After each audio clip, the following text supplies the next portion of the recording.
Hey guys, today we're gonna discuss about this interesting looking puzzle. So similarly to the puzzle that we discussed previously, it's white to move and win, and from first glance it seems like it's impossible for white to win because white has just one king and a pawn, whereas black has an army of pieces.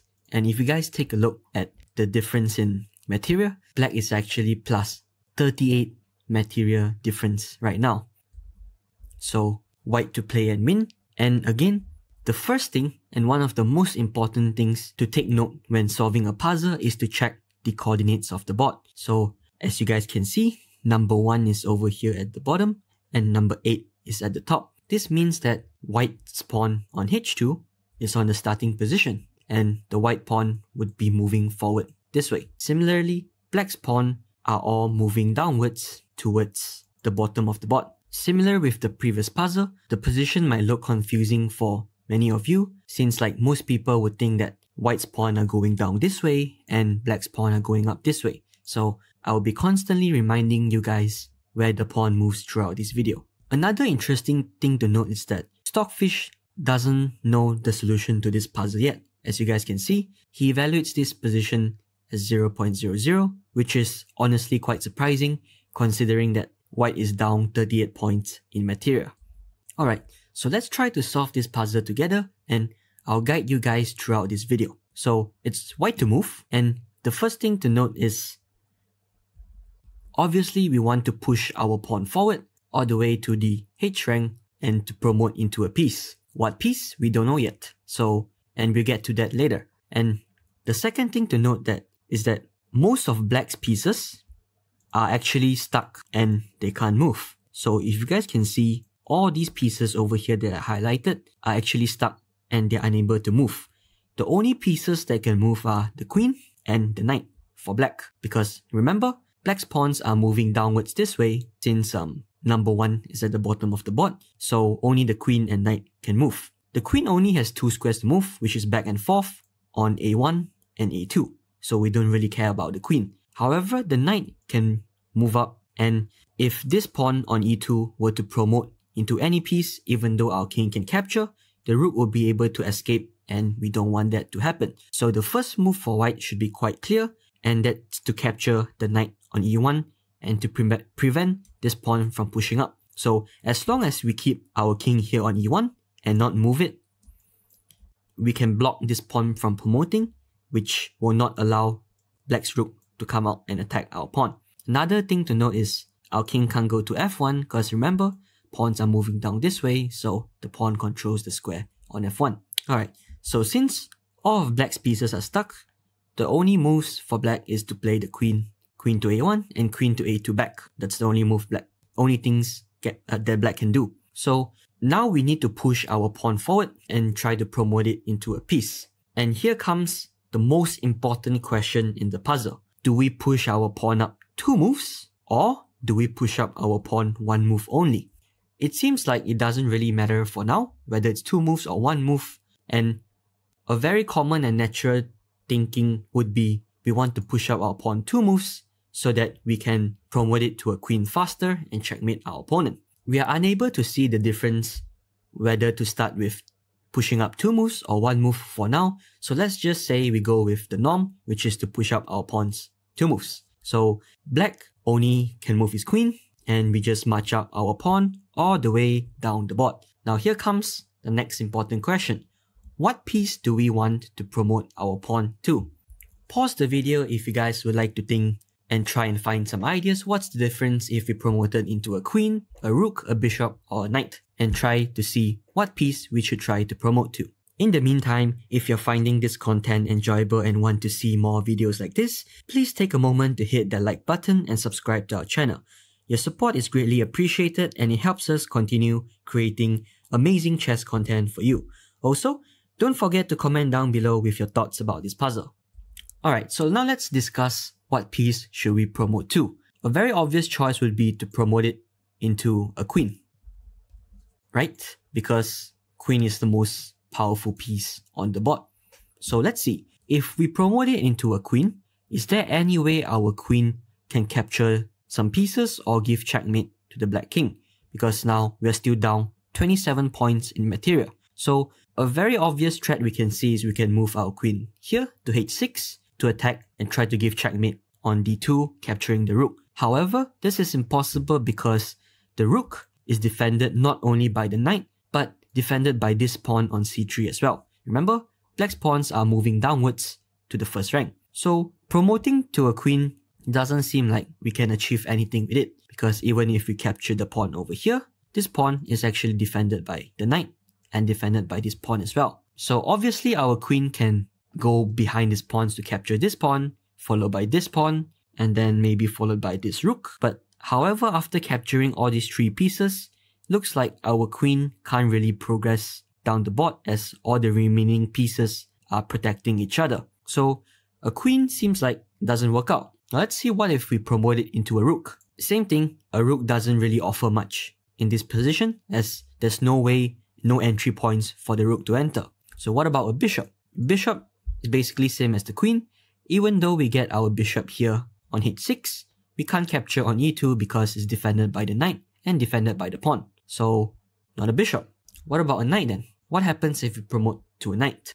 So let's think about all the possible checks we can give the black king with our knight. So we can give check here on a2, here on b3, here on d3, and here on e2. 4 possible checks. So let's take a look of all these possibilities one by one.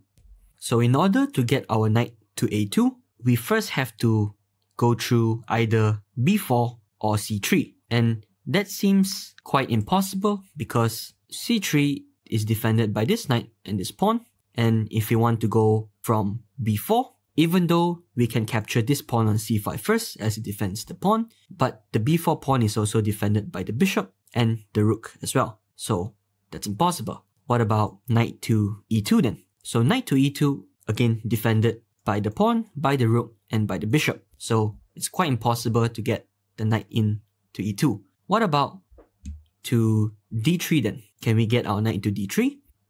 The pawn on d3 is only defended by the c4 pawn, but it's defended by the rook as well. So even though we capture, let's say we manage to capture the pawn on c4, we still can't capture the d3 pawn as it's defended by the rook, which is also defended by the knight. So the only logical way for our knight to enter black's position is via b3, because we can capture this pawn first on c4 and then maneuver our knight with something like this, and then capture on b3, giving check, and it would be checkmate as well. Also, another important thing to note is after capturing this pawn, if you play like something like knight here, the black pawn on c5 can march forward to defend the rook. So we need to capture this pawn on c5 first. Logically speaking, we capture this c5 pawn first, and then this c4 pawn, and then we go for the rook. Alright, so let's try to put this plan into motion. So black only has 2 moves to go, and we just bring our knight to c5 first, gobble up the first pawn. Now we need to reroute our knight to capture the other pawn on c4. Do note that there's not just one solution on how to capture, because for example, our knight can jump various ways to capture the pawn. So it doesn't really matter which move you make with the knight as long as it gets the job done. Alright, so now over here, we play knight to a5, threatening checkmate by capturing the rook on b3. However, the only problem is that black can play the move queen to a2 and the queen defends the rook. And it seems like it's impossible to capture the rook now because we can't really play a waiting move with our knight, and we can't move our king either, because if we move our king up, black would just push up his pawn and that would free up his rook. So even though if we play a move like this and try to get our knight to d4 to attack the rook, black would just play queen a2, defending the rook. Now you might be wondering, oh, what if we had a waiting move, or what if it was black to play in this position instead? So black would be forced to move the queen away to a1, and then we can capture the rook on b3, giving checkmate. Does this hint or this statement strike a bell with you guys? Remember, in the starting position, over here, after capturing the knight with the king, black plays queen to a1, and remember, I mentioned this really important choice of whether we want to play pawn to h4 or pawn to h3, and what was the difference? So this might be the difference, right? Because if we play pawn to h3 instead of what we did pawn to h4, essentially we are wasting a move and we would be one move late to promote, which means that we will be one move late to capture the rook on b3, right? So let's take a look whether this theory is correct. So same thing, black only can move the queen forward and backwards. Now we promote into a knight, and as you guys can see on the left of the evaluation bar, finally Stockfish understands that the position is winning for white. And as you guys can see on this evaluation, M in M9, which means checkmate in 9 moves. So let's see. So same idea, we go for the c5 pawn first. After that, we reroute our knight to capture the c4 pawn, which is defending the rook on b3. And lastly, we bring our knight to a5, and now as you guys can see, it is black to move. So essentially black's in zugzwang, all his pieces can't move, only the queen can move. He plays queen to a1, and then knight takes b3. We have an amazing checkmate over here.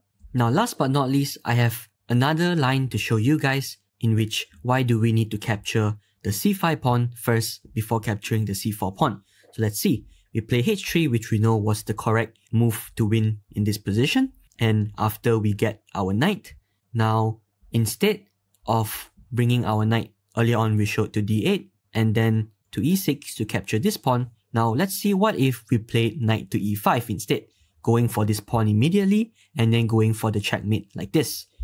Unfortunately, this does not work out because after here, because we haven't captured the pawn on c5, black is not in zugzwang. He is not forced to move the queen to a1 because if queen a1, this is just checkmate, right?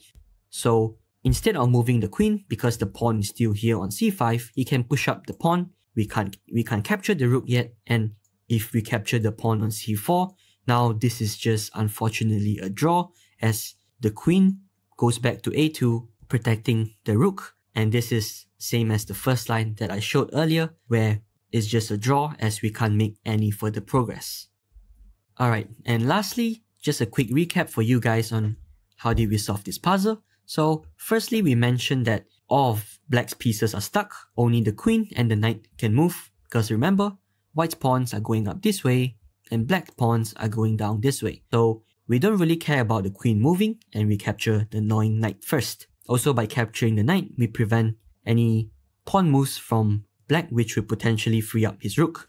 So now, after here comes the key idea, which is to figure out whether we want to play pawn to h3 or pawn to h4. And we saw that we needed to waste a move with pawn to h3 instead of pawn to h4 because we can put black in zugzwang after that. And now, what piece do we promote? We saw that if we promote to a queen, a rook, or a bishop, it doesn't really achieve much as most of black's pieces are defending each other. So the only logical chance we have is to promote it into a knight. And then we just discussed that we needed to capture this pawn first, followed by this pawn, and then go for the rook for checkmate. So we just maneuver our knight over, capture the c5 pawn, maneuver our knight further, capture the c4 pawn, and then last but not least, go to a5, where black is in zugzwang since we wasted a move with pawn to h3 instead of moving up the pawn 2 moves earlier. Black has to play the queen to a1, and knight takes b3 is a wonderful checkmate. And that wraps up our discussion about this puzzle. If you enjoyed the video, don't forget to hit the like button and subscribe to our channel for more exciting chess content. In the comment section down below, let us know if you enjoyed the puzzle and share your thoughts. Thanks for watching, and we see you in the next video.